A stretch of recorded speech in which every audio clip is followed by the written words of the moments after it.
আসসালামু আলাইকুম ওয়া রাহমাতুল্লাহি ওয়া বারাকাতুহু। আসুন আপনাদেরকে সামনে রান কিভাবে বের করবো, সানার হাড্ডি বের করবো, কিভাবে সামনে রান কাটবো, এ টু জেড দেখিয়ে দিচ্ছি আমার সাথে আপনার।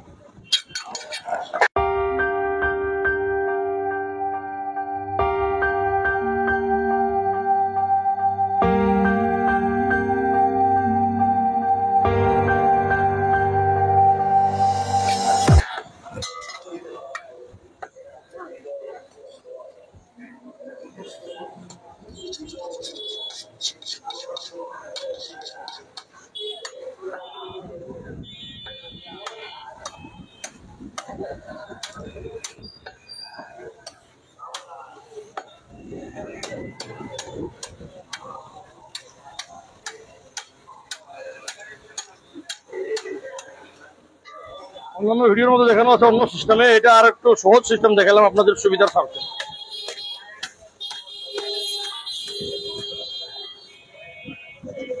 একদম নিটল ক্লিন হয়ে সানার হাড্ডি পুরোটাই বের হয়ে আসলে, কোনো মাংস এখানে আর ছিল না। এখন এটা কাটবেন কিভাবে, এখানে জয়েন্ট কোথায় আছে আসুন দেখিয়ে দিচ্ছি। প্রথমে এটা বের করতে হবে রগের মাংসটা, অর্থাৎ কেরালির মাংসটা। তারপরে এখানে জয়েন্ট আছে, এই দেখুন জয়েন্ট, এই জয়েন্ট দিয়ে বংটা কাটলাম। এরপরে এটা পিস, এখানে নল্লি বেরোবে দুইটা, এখানে একটা মোটা হাড়, এখানে একটা মোটা হাড়। আপনারা দেখলে বুঝতে পারবেন, দেখুন যে এখানে মোটা হাড়টা আছে, জাস্ট এর উপরে এই জায়গাটায় কাটতে হবে। আমি দেখিয়ে দিচ্ছি, এই যে মোটা গোল হাড়টার এই যে উপরে কাটতে হবে। তাহলে আপনি ঘুরাই কাটতে কিভাবে কাটতে হবে, এই যে এই হিসেবে নিয়ে আসবেন, নিয়ে আসে এখানে আগে একটা চোট, এখানে খালি মাংস আছে দেখুন, এই মাংসটা আছে। তারপরে এখানে আছে নল্লি, এই গোড়ার মধ্যে আগে একটু আপনি জিনিসটাকে একটু ক্লিয়ার করে নিয়ে তারপরে আপনি এখানে খোপ দিবেন। এই দেখুন এই নলিটা ক্লিয়ার হয়ে গেল, মাংসটা আউট হয়ে গেল। এখন আসুন এই গোস্তটা কিভাবে ভাগ করবেন, সিম্পল। তারপরে কাটবেন কিভাবে, আঁশ মিলাবেন কিভাবে, এই যে আপনারা এইভাবে করে আঁশটা মিলাবেন। আব্বু ভাইজান বলে, জি বলেন। 750 1 কেজি দিব, আচ্ছা। তারপরে এই যে সামনের রানগুলো এভাবে করে শেপ করে নেবেন, এভাবে শেপ করে নিয়ে এইভাবে করে কাটবেন। আপনার জন্য দিলাম 1 কেজি, হ্যাঁ নেন, আমি কিছু বলবো না। গোস্ত নিয়ে যান বাসায়, ভাবি সাহেব বলবেন যে গোস্তটা কি দিলাম। হ্যাঁ যদি ভাবি সাহেব। আসসালামু আলাইকুম। আপনারা কি গরু কুরবানি দেওয়ার জন্য ভালো মানের দা চাকু খুঁজছেন?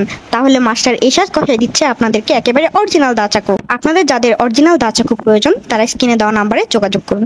বলেন যে না, তবে আমি আপনাকে একটা কথা বলে দিচ্ছি, ভাবি সাহেব একটা কথা বলবেন, নিশ্চয়ই বলবেন যে এত সুন্দর গোস্ত পাইলা কোথায়, আপনি কি বলবেন?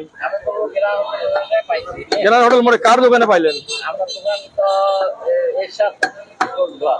এরশাদ গোস্ত ঘর, মাস্টার এরশাদ কষাই ইউটিউব চ্যানেল। আপনি ইউটিউব চ্যানেলে যাইবেন, মাস্টার এরশাদ কষাই দেখিয়ে দেখবেন। আল্লাহরা এখানে রেডি করো, এই যে আপনার গোস্ত দিলাম, ঠিক আছে। এখন আপনাকে রসগোল্লা দিয়ে দিই, দেখেন তো কেমন লাগে খায়া। একেবারে নেন, মনটা শান্তি হয়ে যাবে খায়া, একেবারে একদম। এটা গাওয়া ঘি, আমি এটার নাম রাখছি গাওয়া ঘি।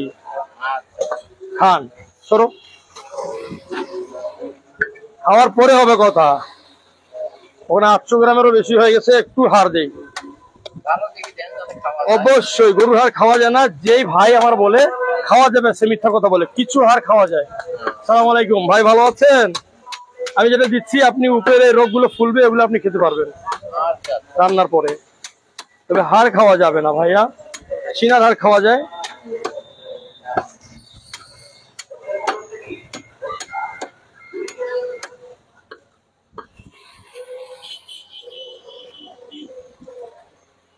এক কেজি হয়ে গেছে। আসসালামু আলাইকুম, তোমার কিমা পাঠাই দিছি বাবু, টাকা দেন না বাবু। ভাইজান আপনার গোস্তটা 1 কেজি হয়ে গেছে, বাবু উঠাই দাও। এখন আসুন এই সামনে রানের গোস্তটা, সানার গোস্ত কিভাবে কাটবেন এই হাতটাকে বের করলেন, এই আমার ইউটিউব চ্যানেলের মধ্যে এটা ছাড়া হবে। বাবু টাকাটা নাও দাদুর কাছে বাবা, 750। ঠিক আপু ভাইজান, মাংসটা দেখে নিয়ে আপনার কাছে কেমন মনে হইলো, লাগলো কেমন আপনার কাছে মাংসটা নিয়ে, আপনার কি মনে হইলো? আচ্ছা আলহামদুলিল্লাহ। খাওয়ার পরে কি হবে, আপনার প্রতিবেশী ভালো মন্দ সবাইকে তো জানাবেন অবশ্যই। নতুন দোকান খোলা হয়েছে, মাস্টার এরশাদ কষাই এখানে আসছে, এখন আর কোনো টেনশন নাই আপনাদের, ঠিক আছে? এই কথা বলে দিবেন যে কি চাও তাই পাবো ওইখানে, কোনো অসুবিধা নাই। হ্যাঁ একেবারে পিওর দেশি গরু, ফ্রেশ। পানি ছাড়া শোক সুন্দর ফ্রেশ ফ্রেশ গোস একদম। ও টাকাটা নেও আঙ্কেলের কাছে। আচ্ছা, আসসালামু আলাইকুম আসিয়ান।